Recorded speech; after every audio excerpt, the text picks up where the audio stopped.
کہ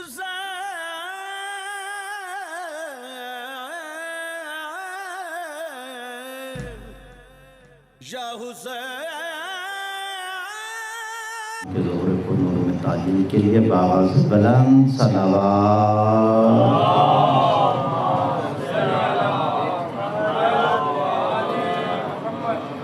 ماشاءاللہ لا حول ولا قوة الا باللہ العلی العظیم۔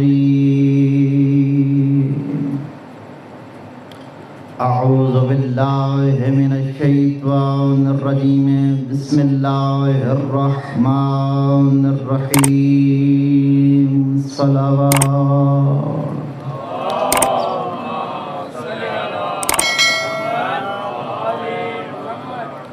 الحمد للہ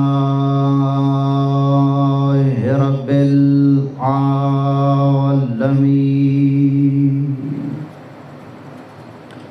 والصلاة والسلام علی النبی الأمی المکی المدنی العربی، سیدنا و نبینا و مولانا ابی القاسم محمد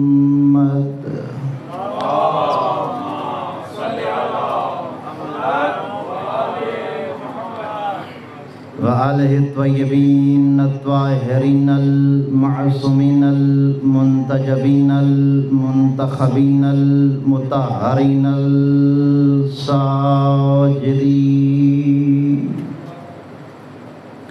الذین اذهب اللہ عنہم الرجس وطہرہم تطہیرا۔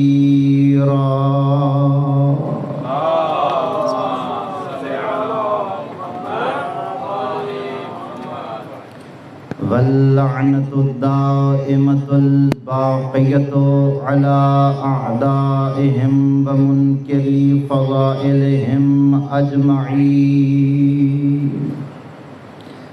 أما بعد فقد قال الله الحكيم، بسم الله الرحمن الرحيم، إن الدين عند الله الإسلام، صلوات۔ اللهم صل على محمد وآل محمد۔ الحمدللہ، شکر ہے پروردگار عالم کا 1443 ہجری کے عشرہ محرم کی آج 5ویں مجلس سے بندہ ناچیز کو گفتگو کرنے کی سعادت عظیم حاصل ہو رہی ہے۔ حسینیہ امام العصر کا یہ 18واں عشرہ ہے۔ اس 18ویں عشرے سے بندہ ناچیز کو لب کشائی کی اللہ پاک نے عزت و عظمت عطا فرمائی۔ کربلا معلیٰ میں ذکر کرنا بہت بڑی عظمت کی دلیل ہے، بہت ہی شرف کی بات ہے کہ آقا نواب کربلا کی بارگاہ میں انسان نذرانہ عقیدت پیش کرے۔ ہماری گفتگو اسلام اور وارثان اسلام کے حوالے سے گفتگو جاری ہے۔ کل کی گفتگو میں ہم نے یاد کیا تھا کہ وارثان اسلام کا اسلام کی بقا میں کردار کیا ہے۔ کل کی گفتگو یہاں رکی تھی کہ اسلام کے تحفظ کے لیے سرکار دو عالم کا کردار بھی بتایا گیا، اور سرکار دو عالم کے ساتھ ساتھ جناب خدیجہ الکبریٰ کا کردار بھی بتایا گیا کہ اسلام کے تحفظ کے لیے جناب خدیجہ الکبریٰ نے کیا کردار پیش کیا۔ سرکار دو عالم کے بعد علی بن ابی طالب علیہ السلام کا کردار، اور علی بن ابی طالب کے ساتھ جناب سیدہ طاہرہ بطول عذراء کا کردار پیش کیا گیا کہ یہ اسلام میں علی بن ابی طالب کا کردار ہے اور یہ جناب سیدہ کا کردار ہے۔ کل کی گفتگو یہاں رکی تھی کہ آگے بڑھتے ہوئے اسلام میں پھر آقا نواب کربلا کا کردار اور نواب کربلا کے ساتھ شریکت الحسین کا کردار. صدا باد رہے، صدا باد رہے. ثانی زہرا جناب زینب کبریٰ صلوات اللہ وسلامہ علیہا کا کردار. یہ اسلام کی بقا کے لیے کردار، کیونکہ سرکار محمد مصطفیٰ صلی اللہ علیہ وآلہ وسلم نے جو کام کیا ہے وہ اسلام کیا تھا؟ الاسلام محمدی الوجود. اسلام کے وجود کا نام محمدیت ہے. نعرہ حیدری. یا صدا باد، صدا باد. اسلام کے وجود کا نام محمدیت ہے اور اسلام کے شباب کا نام علویت ہے. جب اسلام اپنے شباب کو پہنچا پھر اسلام میں کچھ لوگوں نے اپنے طریقے سے، اپنے طور و طریقے سے بدعتیں شروع کر دی، اسلام کے نظام کو کھوکھلا کرنے کی شروع کر دی. تو پھر آقا نواب کربلا نے ایسا پیغام پہنچایا، ایسا تحفظ کیا ہے. الاسلام محمدی الوجود جو تھا وہ حسینی البقا کی منزل پہ آ گیا. صدا باد رہے. جو اسلام محمدی الوجود کی منزل پہ تھا وہ حسینی البقا کی منزل پہ آ گیا کہ آقا نواب کربلا نے اسلام کی بقا کے لیے کام کیا. یہ کردار کل تک جو ہم نے عرض کیا تھا وہ آل محمد کا کردار ہے. سرکار دو عالم سے رہ کر شہزادی زینب صلوات اللہ وسلام علیہا تک یہ کردار اہل بیت اطہار کا کردار تھا، گھرانہ بنی ہاشم کا کردار تھا. آج بتانا چاہ رہا ہوں کہ اس اسلام کے تحفظ کے لیے اصحاب آل محمد کا کردار کیا ہے. اصحاب آل محمد کا کردار کیا ہے، انصار آل محمد کا کردار کیا ہے اس اسلام کی بقا کے لیے. اب دیکھیے سرکار دو عالم کے اصحاب کی تعداد اگر آپ کتابوں میں پڑھیں 2.5 لاکھ تک آپ کو تعداد ملے گی سرکار دو عالم کے اصحاب کی. 2.5 لاکھ کی تعداد سرکار دو عالم کی اصحاب کی. ایک فرق ہے آغاز سخن میں عرض کرنا چاہ رہا ہوں. باقی مذاہب کے درمیان اور ہمارے مذہب کے درمیان صحابی کی تعریف میں بھی فرق ہے. باقی مذاہب میں صحابی اسے کہا جاتا ہے جو سرکار دو عالم کا دیدار کر لے وہ صحابی بن جاتا ہے. اس کا ایمان جیسا بھی ہو وہ پھر بھی صحابی ہے، اس کا عمل جیسا بھی ہو وہ صحابی بن جاتا ہے. مگر ہمارے ہاں صحابی کی تعریف یہ ہے کہ صحابی وہ ہوتا ہے جو سرکار دو عالم کا دیدار بھی کرے، سرکار دو عالم پہ ایمان بھی رکھے اور اسی ایمان پہ پھر مر بھی جائے. صدا آباد رہے، صدا آباد رہے، صدا آباد رہے. سرکار دو عالم کی ذات مبارکہ کا دیدار بھی کرے، سرکار دو عالم پر ایمان بھی لے آئے اور ایمان لا کر پھر ایمان سے پھر نہ جائے، ایمان سے بھاگ نہ جائے، بلکہ پوری زندگی اس ایمان پہ گزار دے. جب اس کی آنکھیں بند ہوں، جب اس کی موت کا وقت ہو تو وہ اپنے ایمان پہ ثابت قدم رہے. اسے صحابی کہتے ہیں. جو صحابی سرکار دو عالم کی زندگی میں یا سرکار دو عالم کی رحلت کے وقت جو صحابی رسول کو چھوڑ دے وہ بگوڑا ہوتا ہے، صحابی نہیں ہوتا ہے. صدا آباد رہے، صدا آباد رہے، صدا خوش رہے، صدا آباد رہے. سرکار دو عالم کے اصحاب کی تعداد اس زاویے سے اگر دیکھیں گے تو صحابہ کی تعداد بہت ہی مختصر مگر مخلص اصحاب کی تعداد آپ کو نظر آئے گی. سرکار کے اصحاب میں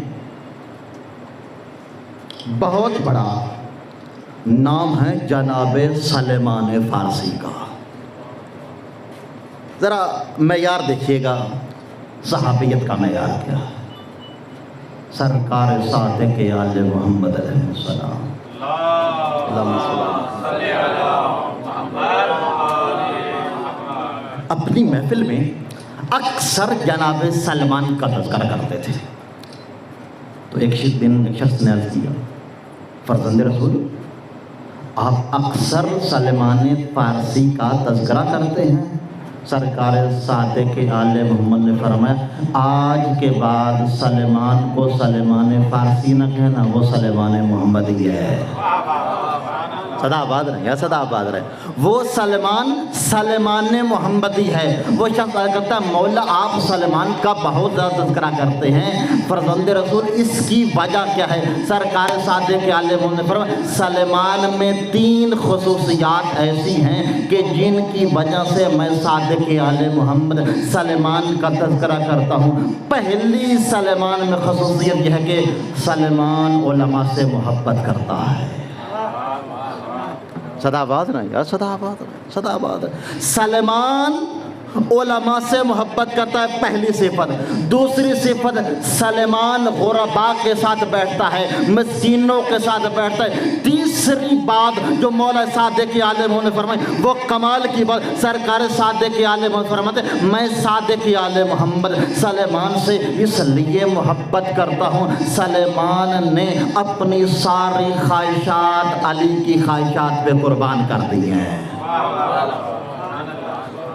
صدا آباد رہیں، صدا آباد رہیں. سلمان نے اپنی ساری مرضیاں، اپنی ساری کی ساری خواہشات علی کی خواہشات پہ قربان کر دیے. کہ بلا جب یہ معیار ہو کہ انسان آل محمد کے ساتھ محبت کرے، آل محمد کے دشمنوں کے ساتھ دشمنی کرے، غرباء کے ساتھ محبت کرے، علماء کے ساتھ محبت کرے، پھر انسان بنتا ہے سلمان محمدی. اور جب سلمان محمدی بن جاتا ہے پھر سرکار نے فرمایا سلمان کو اتنی جنت کی خواہش نہیں جتنی جنت کو سلمان کی خواہش ہے.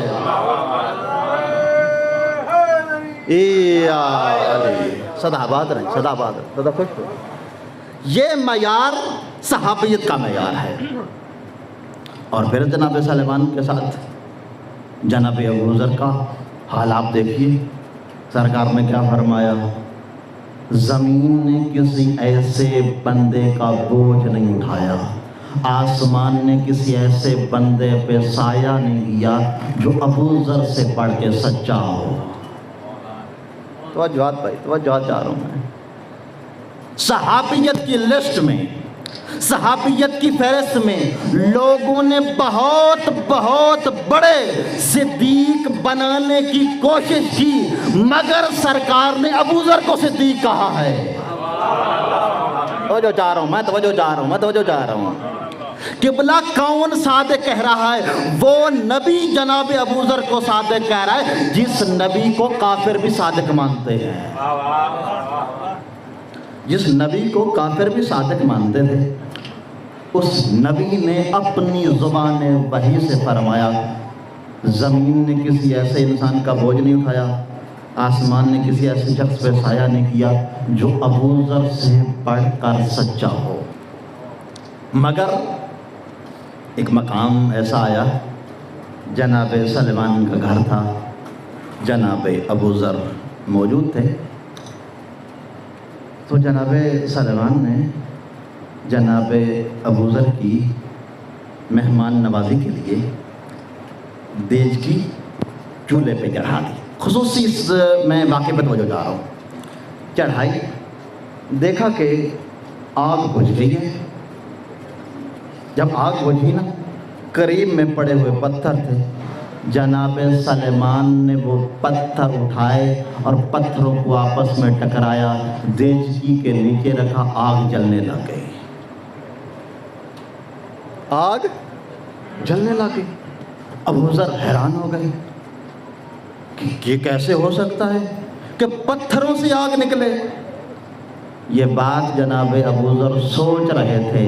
جناب سلمان فرماتے ہیں ابو ذر صبر کر، اللہ پاک نے ارشاد فرمایا فاتقوا النار التی، ایسی جہنم کی آگ سے بچو، وقودها الناس والحجارہ، کہ جس جہنم کی آگ کا ایندھن پتھر ہوں گے.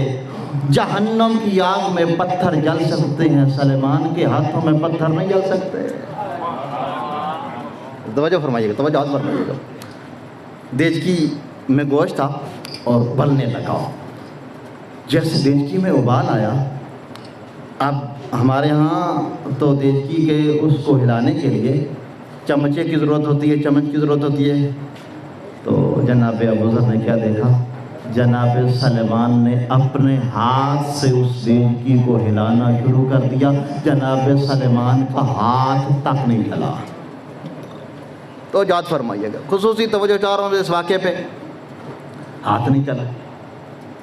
اب جناب ابوذر کا صبر جواب دے گیا. جناب ابوذر چلتے چلتے نا علی ابن ابی طالب کی خدمت بابرکت میں آئے اور عرض کرتے ہیں، یا علی سلیمان بھی عجیب ہیں. پہلے پتھروں سے آگ جلا دی، پھر جلتی ہوئی دیچکی، کھولتی ہوئی ابلتی ہوئی دیچکی میں ہاتھ ڈال دیا. سلیمان کو ہوا کچھ نہیں. تو اس وقت جناب امیر کائنات نے جناب سلیمان کی عظمت کا قصیدہ پڑھا تھا. امیر کائنات فرماتے ہیں، یا ابا ذر، اے ابو ذر یاد رکھنا، ان سلیمان باب اللہ فی الارض، سلیمان زمین خدا پہ اللہ تک پہنچنے کا اللہ کا دروازہ ہے. یہ مقام صحابیت کا. اور پھر امیر کائنات نے جناب سلیمان سے بھی فرمایا تھا، سلیمان ابوذر جتنا برداشت کر سکتا ہے اتنی اپنی معرفت اجاگر کیا کرو. آج کل ہمارے ہاں ایک مشکل بن گئی ہے اور بہت شدت اختیار کر گئی ہے وہ مشکل. ہر بندے کی یہ کوشش ہے کہ ہر بندہ میرے معیار پہ آ جائے. ہے نا ہمارے یہاں مشکل ہے بھائی. وہ بندہ جو ماتم کر رہا ہے وہ میرے مقام پہ آ کر ماتم کرے. وہ عزاداری جو کر رہا ہے وہ میرے معیار پہ آ کر ماتم داری کرے. وہ تیرا ہاتھ نہیں مل رہا. وہ ہزار ہاں مشاکل ہیں کہ اللہ جس کی جتنی زیادہ معرفت ہے اسے اتنا عمل کرنے دیجیے. خصوصی توجہ چاہ رہا ہوں، جس بندے کی جتنی زیادہ معرفت ہے اس کی معرفت کے مطابق اسے عمل کرنے دیجیے. ضروری نہیں ہے کہ ہر بندہ مقام ابوذر تک پہنچے. ضروری نہیں ہے کہ جناب سلیمان کے مقام تک پہنچے. جس کی جتنی زیادہ معرفت ہے اسے معرفت کے مطابق عمل کرنے دیجیے.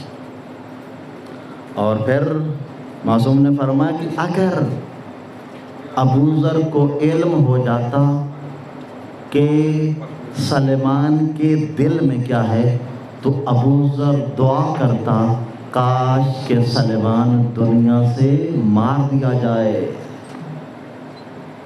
کیوں؟ اس کی وجہ سے کہ سلیمان وہ اسرار آل محمد رکھتا ہے جو ابوذر کی قسمت میں نہیں تھے. اور یاد فرمائیے، ایک شخص سرکار صادق آل محمد کی بارگاہ میں حاضر ہوا. مل جل کر بآواز بلند صلوات پڑھیے گا. اللہم صل علی محمد. اور مولا نے پوچھا، تم جس علاقے سے آ رہے ہو وہاں ہمارے ماننے والے، چاہنے والے رہتے ہیں، ان کی کیا خیر خبر ہے، ان کے حالات کیسے ہیں؟ تو یہ شخص کہتا ہے، مولا میں ان سے بری ہوں، میرا ان کے ساتھ کوئی تعلق نہیں ہے. سرکار نے پوچھا وجہ کیا ہے؟ عرض کرتا ہے، مولا میں ان سے اس لیے بری ہوں کہ ان کا عمل میرے جیسا نہیں ہے.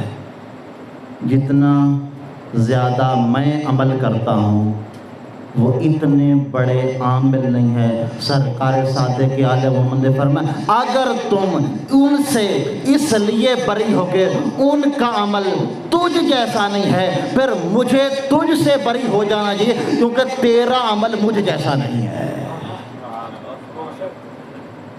کیونکہ تیرا عمل مجھ جیسا نہیں ہے، اور پھر اللہ کو مجھ سے بری ہو جانا چاہیے کیونکہ میرا عمل اللہ جیسا نہیں ہے. جتنا جس کی معرفت ہے، جتنا جس کے پاس علم ہے اسے عمل کرنے دیجیے. یہ مقام صحابیت کا. صحابیت کے مقام میں سب سے مشکل ترین مرحلہ جو ہے نا وہ ہے مقام تسلیم. آج کل ہمارے لیے بھی سب سے بڑا مشکل مرحلہ جو ہے وہ ہے مقام تسلیم. معصوم کے ہر فرمان کے سامنے، معصوم کے ہر حکم کے سامنے سر تسلیم خم کرنا بہت مشکل ہے. معصوم کی ولایت کے سامنے، ہر حکم کے سامنے سر تسلیم خم کرنا بہت مشکل ہے. میں جملہ کہنا چاہ رہا ہوں، خصوصی توجہ چاہ رہا ہوں. سرکار کے اصحاب میں سے ایک اور صحابی، آپ نے بڑی دفعہ ان کا نام سنا ہوگا، حضرت جابر ابن عبداللہ الانصاری. کتنے بڑے صحابی؟ سرکار دو عالم کے زمانے سے لے کر سرکار باقر آل محمد کے زمانے تک زندہ رہے. 7 معصوم ہستیوں کا زمانہ دیکھا جناب جابر ابن عبداللہ الانصاری نے، اتنا بڑا. اور سرکار نے فرمایا تھا، اے جابر تم میرے بیٹے باقر آل محمد سے ملاقات کرو گے، جب میرے بیٹے سے ملاقات ہو تو انہیں کہنا محمد آپ کو سلام کہہ رہے تھے. صدابہ. میں خصوصی اس جملے پہ توجہ چاہ رہا ہوں آپ حضرات کی کہ 7 معصوموں کا زمانہ دیکھا، سرکار دو عالم کا زمانہ دیکھا، امیر کائنات کا زمانہ دیکھا، جناب سیدہ کا زمانہ دیکھا، سرکار حسن مجتبیٰ کا زمانہ دیکھا، سرکار نواب کربلا کا زمانہ دیکھا. مگر میں نے عرض کیا کہ مقام تسلیم میں آگے انسان کا بڑھ جانا یہی حقیقت امامت کی شناسائی ہے کہ جب انسان کسی کو امام مان لیتا ہے تو اس امام کے سامنے اپنے سر تسلیم کو خم کر دیتا ہے تو وہ حقیقی محب اہل بیت، وہی حقیقی شیعہ بن جاتا ہے. جب آقا حسین مدینہ چھوڑ کے کربلا کی طرف بڑھ رہے تھے تو مقام تسلیم کیا تھا؟ جناب جابر کہہ اٹھے، مولا جس طرح آپ کے بھائی حسن نے سلو کی تھی آپ بھی سلو کر لیں. توجہ فرمائیے. کتنا بڑا قد، 7 معصوموں کا معنی دیکھا. مگر جب آقا حسین ابن علی چھوڑنے لگے تو کیا کہہ رہے ہیں؟ مولا اس طرح سلو کر لیں جس طرح آپ کے بھائی حسن نے سلو کی تھی. عجیب جملہ ہے. آقا حسین فرماتے ہیں، اے جابر آپ کو میرے نانا کا مان یاد نہیں ہے کہ میرے نانا نے فرمایا تھا الحسن والحسین ایمان قاما قعدا، کہ میرا بیٹا حسن بھی امام ہے، میرا بیٹا حسین بھی امام ہے. چاہے دونوں قیام کریں پھر بھی امام ہیں، دونوں جنگ کریں پھر بھی امام ہیں. دونوں جنگ کریں پھر بھی امام ہیں، دونوں سلو کریں پھر بھی امام ہیں، قاما قیام کریں پھر بھی امام ہیں، پھر. اب حسین ابن علی فرماتے ہیں، اے جابر اگر چاہو تو میں ابھی تمہاری نانا سے ملاقات کرتا ہوں. سرکار دو سے امیر کائنات سے حسین ابن علی نے جناب جابر کی ملاقات کروائی. اس کے بعد آقا حسین فرماتے ہیں، اے جابر اگر چاہو تو میں اپنے دشمنوں کا انجام بھی دکھا سکتا ہوں. آقا حسین نے پاؤں کو ٹھوکر ماری، زمین پھٹتی 7 سمندروں تک زمین پھٹ گئی. اور وہاں پر آقا حسین ابن علی یزید اور یزید کے جو ساتھی تھے ان کو دکھایا. سرکار نے فرمایا یہ ہے میرے دشمنوں کا مقام. خصوصی میں جملے پہ توجہ چاہ رہا ہوں. آج کی اس گفتگو کی جملہ پیغام ہے. جناب جابر 7 معصوموں کا زمانہ دیکھا مگر مقام تعلیم پہ اتنا آگے نہ آ سکے جس مقام تسلیم پہ جناب جون پہنچ گئے تھے. توجہ فرمائیے گا. جناب جون کون؟ وہ جناب جون کہ جن کو امیر کائنات علی بن ابی طالب علیہ السلام نے خریدا تھا. خریدنے کے بعد اپنے صحابی جناب ابو ذر کو دیا اور اس کے بعد پھر جناب امیر کائنات کی بارگاہ میں آیا، پھر امیر حسن مجتبیٰ غلامی کرتا رہا۔ آقا حسن مجتبیٰ کی غلامی کرنے کے بعد آقا حسین کے لشکر میں شامل ہو۔ قبلہ بڑی ذمہ داری کے سمجھ کہنا چاہتا، ایک لمحے کے لیے بھی جناب جون نے آپ یوں اور یوں کر رہے ہیں۔ توجہ فرمائیے، سب سے مشترین مرحلہ مقام تسلیم ہے۔ معصوم نے فرمایا ہے، جو معصوم کر رہے ہیں، جو معصوم نے کر کے دکھایا ہے، جہاں جا رہے ہیں، جس مقام پہ جا رہے ہیں، رک رہے تو رکنا ضروری ہے، کہیں جا رہے ہیں تو جانا ضروری ہے، کہیں ٹھہر رہے ہیں ٹھہرنا ضروری ہے۔ کیوں؟ کیونکہ جناب جون جانتے ہیں جنت وہی ہے جہاں حسین کے قدم ہیں۔ نات وہی ہے جہاں سفینۃ النجات جا رہے ہوں۔ ایک اور جملہ کرنا ہے، یہ دنیا فانی دنیا ہے، اور اس دنیا میں ہر انسان کی ایک تمنا ہے۔ وہ تمنا کیا ہے؟ جس دعا ہر نماز کرتا ہے، وہ کیا؟ اہدنا الصراط المستقیم، میرا اللہ مجھے صراط مستقیم پر ثابت قدم رکھ۔ یا دوسرے لوگ کیا کہتے ہیں؟ ہم صراط مستقیم پر چلا۔ توجہ فرمائیے گا، اس دنیا میں انسان ہدایت کا متلاشی ہے۔ ہر انسان چاہتا ہے کہ مجھے اس دنیا میں ہدایت مل جائے، اور آخرت میں انسان کیا چاہتا ہے؟ ایک ہی خواہش ہے، ایک من ہے، وہ کیا؟ کہ نجات مل جائے۔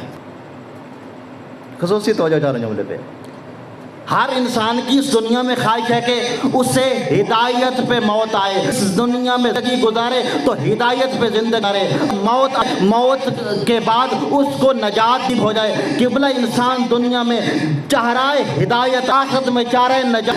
دونوں چیزیں آقا حسین ابن علی میں ملیں گی، کیونکہ سرکار دو عالم نے ارشاد فرمایا تھا، ان الحسین مصباح الہدی و سفینۃ النجات، میرا حسین ہدایت کا چراغ ہے، نجات کی کشتی ہے۔ نعرہ حیدری، میرا حسین ہدایت کا چراغ ہے اور نجات کی کشتی ہے۔ جسے ہدایت چاہیے وہ حسین کے پاس ہے، جسے نجات چاہیے وہ حسین کے پاس ہے۔ یہی وجہ ہے کہ جناب جون نے ایک مرحلے کے لیے بھی، ایک لمحے کے لیے بھی یہ نہیں سوچا مولا کہاں جا رہے ہیں، میرا کیا بنے گا، میں بچوں گا یا نہیں بچوں، میں تلوار کی زد میں آؤں گا یا خنجر کی زد میں آؤں گا، کیونکہ جناب جون جانتے جہاں حسین جا رہا ہے وہی ہدایت ہے، جہاں حسین لے وہیں آتے۔ اللہم صلی علی محمد۔ صرف جناب جون نہیں، پورے لشکر حسینی کے انصار کی یہی حال ہے۔ اگر آپ چاہیں نا، بالکل میرے پاس تھوڑا وقت رہ گیا ہے، راز سے پڑھنا چاہ رہا ہوں۔ کربلا کے مقام نواب کربلا گاہ میں آپ کی دعاؤں کا طلبگار ہوں۔ ایک راز کہیں یا ایک سا کہیں، ہر سال تقریباً کیا جاتا ہے کہ بنی ہاشم کے فلاں فرد حسین کے ساتھ کیوں نہیں آئے؟ مثلا جناب محمد حنفیہ امینات علی بن ابی طالب کے لختے ذکر تھے، وہ کیوں نہیں آئے؟ جناب عبداللہ بن جعفر طیار، جناب زینب صلوات اللہ وسلم علیہ کے سرتاج، وہ نہیں آئے۔ اب جو ظاہر بین ہیں نا لوگ، جو ظاہری عبارتیں پڑھتے ہیں، ان کا کہنا یہ ہے کہ یہ دونوں شخصیات مریض تھیں، بیمار تھیں، اس لیے کربلا میں انصار حسینی میں نہیں آ سکے۔ یہ ظاہر بین باتوں کی لوگ باتیں ہیں، وہ جان جو میں پہنچا ہوں جس مقام پہ، وہ نہیں آ سکے، اس لیے نہیں آ سکے کہ وہ نہیں آ سکتے تھے۔ خصوصی چاہ رہا ہوں میں، خصوصی توجہ چاہ رہا ہوں۔ فلاں فلاں فلاں جتنے بھی آپ اسماء لے وہ نہیں آ سکے، اس لیے نہیں آ سکے کہ وہ آ سکتے ہی نہیں تھے، کیونکہ معصوم نے فرمایا کربلا کے شہیدوں کے اسماء ہم پاس لکھے ہوئے ہیں، نہ ان سے کوئی کم سکتا ہے نہ زیادہ ہو سکتا ہے۔ ایک راز جو میں نے جس کو وعدہ کیا وہ سنانا چاہ رہا ہوں، امید ہے انشاءاللہ آپ توجہ کے ساتھ سمجھیں گے۔ ضروری نہیں کہ داد لوں آپ سے، لیکن آج سنبھال۔ شب عاشور، کیونکہ آج کی گفتگو کا میرا موضوع ہے کہ انا کردار کیا ہے۔ شب عاشور ہر ایک صحابی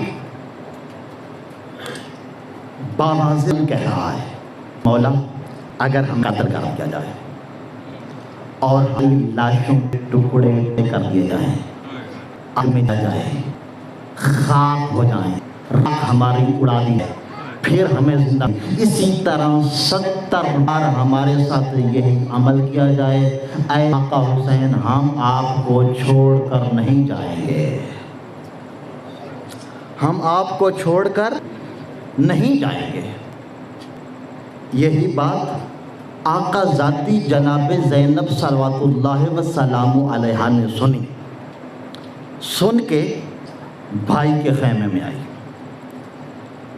عزاداروں میں بڑی تاریخ کے لفظوں کی ضمانت ہے، مدہ سے لے کر 9 محرم تک علی بیٹی مسکرائی نہیں تھی۔ جب یہ بات سنا علی کی پہلی بار مسکرائی ہے، اجرکم اللہ، اجرکم اللہ۔ علی کی بیٹی پہلی بار مسکرائی، کہا آپ کے انصار اتنے فداکار کہ جو آپ پہ مرنے کے لیے تیار ہے۔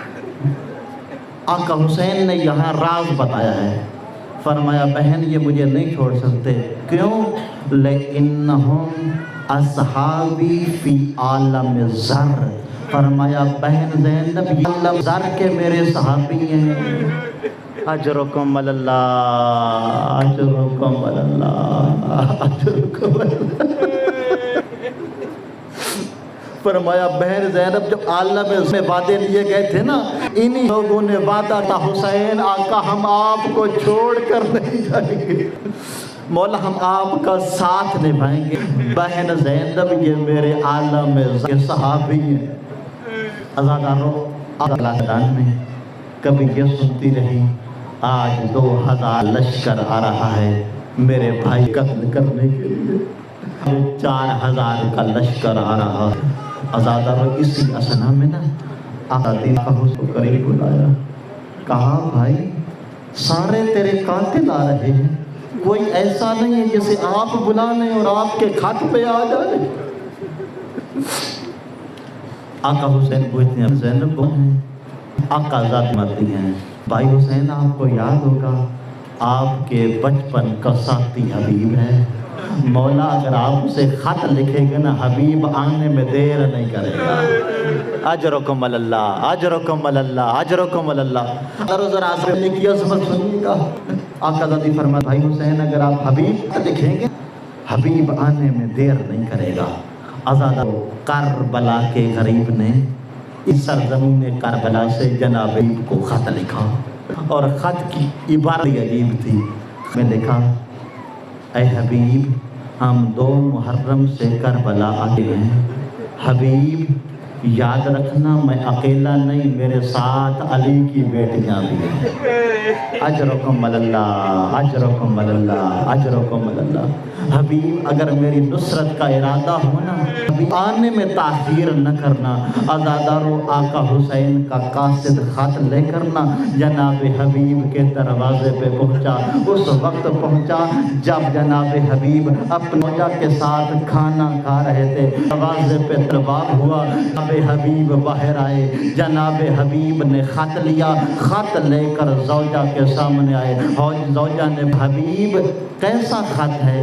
کہا میرے آقا حسین کا خط ہے، آقا حسین کربلا آ چکے ہیں، اکیلا نہیں آیا، علی کی بیٹیاں بھی ساتھ ہیں۔ اجرکم اللہ، اجرکم اللہ۔ اور حسین نے نا مدد کے لیے بلایا تو زوجہ کہتی ہے حبیب تیرا کیا ہے؟ زوجہ کا امتحان لینے کے لیے میں تو نہیں جا رہا، اجرکم اللہ. میں تو نہیں جا رہا. کہا کیوں؟ کہا اگر میں چلا گیا نا ابن زیاد تیرا گھر برباد کر دے گا، تیری چادر لوٹ لے گا. عزادارو اس وقت جناب حبیب کی زوجہ کے حبیب تجھے کربلا کا غریب بلا رہا نہیں کر رہا ہے. اجرکم اللہ، اجرکم اللہ. محمد کی زخمی بیٹی آپ سے راضی ہو. حبیب تجھے کربلا کا غریب ہے اور تو بہانے رہا ہے. جناب حبیب نے زوجہ کو دیکھا، زوجہ اب میں بوڑھا ہو چکا ہوں، میں تلوار اٹھ نہیں سکتا، اب میں کیسے جاؤں گا. عزادارو جب حبیب نے دوسری بار یہ کھانا میں کربلا نہیں جا رہا، عزادارو جناب حبیب کی زوجہ نے اپنے سر سے چادر اتاری، جناب حبیب کے سر پہ چادر رکھی اور کربلا کی طرف رخ کر کے کہا اور آقا حسین کاش میں مرد ہوتی. اجرکم اللہ. آقا حسین کاش میں مرد ہوتی اور میں آپ کی قدموں پہ اپنی جان قربان کر دیتی. عزادار جناب حبیب کو یقین ہو گیا نا میری زوجہ میری عادت کا کلمہ برداشت کر دے گی. عزادار جناب حبیب نے زوجہ کو الوداع کیا، اپنے غلام کو گھوڑا دیا، کہا چھپتے چھپاتے فلاں مقام پہ پہنچو، میں آ رہا ہوں. عزادار جناب گھوڑا غلام لے کر نا اس مقام پہ پہنچا، مگر جناب حبیب کو آنے میں کچھ دیر ہو گئی تو جناب حبیب کے غلام نے کیا دیکھا؟ گھوڑا زاروں قطار رو رہا ہے. گھوڑا زاروں قطار رو رہا ہے. جب جناب حبیب کے غلام نے یہ منظر دیکھا نا کہا گھوڑا پریشان نہ ہو، اگر میں کا حبیب نے نا میں تیری پشت پہ سوار کے کربلا ضرور جاؤں گا. اتنے میں جناب حبیب پہنچ گئے. جناب حبیب نے یہ جملہ سنا، کربلا کی طرف رک کر کے کہا زہرا کا لال تو اتنا غریب ہو گیا ہے، گھوڑے بھی تجھ پہ رو رہے ہیں. غریب زہرا کا تو اتنا غریب ہو گیا ہے، مجھ جیسے غلاموں کو تو خط لکھ کے بلوا. جناب حبیب نے اپنے غلام سے کہا اے غلام جا اللہ کے حوالے میں نے تجھے راہ خدا میں آزاد کر دیا. عزاداروں غلام کی عزت کو دیکھیے گا. غلام کہتا ہے حبیب جب تک اپنی خدمت کی بات آئی اپنے ساتھ رکھا، جب غریب زہرا پہ جان قربان کرنے کی بات آئی مجھے جدا کر رہے ہو، حبیب مجھے بھی ساتھ لے جا. عزاداروں جناب حبیب گھوڑے پہ سوار ہوئے، غلام بھی سوار ہوا. عزاداروں آپ اس مقام پہ بیٹھے ہیں کہ جس مقام پہ جناب حبیب کی شہادت ہے. تاریخ بتاتی ہے 6 محرم کا دن تھا، جناب حبیب کربلا کی زمین پہ پہنچے. جب پہنچے نا تو آقا حسین ابن علی کو دور سے جناب حبیب نے دیکھا. اپنے گھوڑے سے جناب حبیب اترے اور جناب عباس بھی آگے بڑھے، کہا مرحبا یا حبیب. جناب علی اکبر بھی آگے بڑھے، کہا چچا حبیب مرحبا. عزادار و نعرہ تکبیر کی صدائیں بلند ہوئی. جناب حبیب کی عظمت سنیے گا، مرحبا مرحبا کی صدائیں بلند ہوئی نا. یہی آواز علی کی بیٹی کے کانوں تک پہنچی نا. جب علی کی بیٹی کے کانوں تک یہ آواز پہنچی، علی کی بیٹی نے بھائی عباس کو قریب بلایا، کہا بھائی عباس آج تک تو میں سنتی رہی میرے بھائی قاتل آ رہے ہیں. بھائی عباس یہ کیسی مرحبا کی صدائیں ہیں، یہ کیسے نعرہ تکبیر کی صدائیں ہیں، آج کون آیا ہے؟ جناب عباس عرض کرتے ہیں آقا زادی میرے آقا حسین کے بچپن کا ساتھی حبیب آیا ہے. جب حبیب کا نام سنا نا جناب عباس سے آقا زادی فرماتی ہیں عباس میرے قریب آ.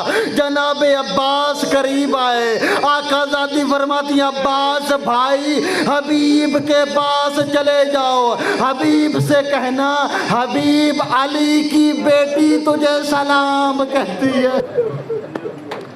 اجرکم اللہ، اجرکم اللہ. حبیب تجھے علی کی بیٹی سلام کہتی ہے. عزاداروں جب جناب حبیب تک علی کی بیٹی کا سلام پہنچانا تاریخ بتاتی ہے علی کی بیٹی کا سلام پہنچنا تھا، جناب حبیب نے کربلا کی خاک اٹھا کے سر میں ڈالی، منہ پہ ماتم کیا، کہا علی کی بیٹی تو اتنی غریب ہوگی، غلاموں کو سلام بھجوا رہی ہے۔ اجرکم اللہ، اجرکم اللہ، اجرکم اللہ۔ جناب حبیب کی کتنی خوش قسمتی تھی جس کو غریب زہرا نے کوفہ سے بلایا تھا۔ عزادارو، جناب حبیب کی زیارت بھی آپ نے ہوگی، میں تمہیں کہنا چاہ رہا ہوں، اور آپ جناب حبیب کی زیارت کی نا، ایک عارف جناب حبیب عادت کے بعد جناب حبیب زیارت ہوئی، اس عارف نے پوچھا حبیب آقا حسین جنت میں رہ رہے ہو، آقا حسین کے پہلو میں رہ رہے ہو، حبیب کوئی حسرت ہے؟ جناب حبیب فرماتے ہاں ایک حسرت میری باقی ہے۔ اس عارف پوچھا حبیب کیا حسرت ہے؟ حبیب فرماتے ہیں میری حسرت ہے مجھے دنیا میں پلٹایا جائے اور جہاں کہیں مجلس حسین ہو رہی ہو مجلس حسین میں شرکت کروں اور زہرا کے غریب لال پہ جی بھر بولو۔ حبیب کی حسرت میں زہرا کو روم۔ عزاداروں، شہادتیں شروع ہو گئی، انصار کی شہادتیں۔ جناب حبیب بھی گھوڑے پہ سوار ہوئے اور کربلا کے میدان میں جناب حبیب کا سن 85 سال کا بوڑھا حبیب کمر کو باندھا ہوا ہے، گھوڑے پہ سوار ہوئے۔ عزادار روایت کہتی ہے جناب حبیب نے 62 لعینوں کو واصل جہنم دیا ہے، لیکن وہ وقت آ گیا جناب حبیب کا جب ایک جس کا نام تاریخ نے بدیل تمیمی لکھا ہے، لعین نے جناب حبیب کو گرز مارا۔ عزادارو، جناب حبیب کو گرز لگا، جناب حبیب زین سے زمین پہ آئے۔ عزادارو، تاریخ کا بڑا عجیب جملہ ہے، جب زین زمین پہ آئے نا ایک مرتبہ آواز دی آقا حسین میرا آخری سلام کہو۔ اجرکم اللہ، اجرکم اللہ۔ ایک لعین آگے بڑھا، حسین ابن نمیر نے ظلم کیا، بدیل نمیم نے جناب حبیب کا سر کاٹا، اور سر کاٹ کے نا یہ لعین کہتا ہے میں نے جناب حبیب کے سر گھوڑے کی گردن میں باندھا، گھوڑے کی گردن میں باندھ میں نے لشکر یزید میں گھوڑے کو دوڑا اور میں نے در میں گھوڑے کو دوڑا کر ایک کیا۔ عزادار و عجیب اعلان تھا، اس کی وجہ سے علی کی بیٹیاں بھی روئی، علی کی بیٹیاں بھی روئی ہیں، حسین کی بہن بھی روئی ہیں، کے بیٹے بھی روئے ہیں۔ یہ لعین اعلان کر کہتا ہے او عیدیو، حسین کے بچپن کا تھی حبیب مارا گیا ہے، جس پہ حسین کو بہت ناز تھا وہ حبیب مارا ہے، اس کے بچپن کا ساتھی حبیب مارا گیا ہے۔ عزادار حسین اب حبیب کیا جائے اور اپنے بچپن کے دوست کی لاش کو اٹھا اور اپنے زانوں پہ رکھا۔ غریب کربلا یہ قبر کا لاشا اٹھانا بھی مشکل تھا، لیکن اپنے بچپن کے ساتھی جناب حبیب کا لاشا اٹھانا آسان نہیں تھا۔ کہا دوست بھی دوستوں کے ساتھ یہی سلوک کرتے، حبیب غربت کا وقت ہے تو میرا ساتھ چھوڑ۔ الا لعنت اللہ علی القوم الظالمین وسیعلم الذین ظلموا ای منقلب ینقلبون۔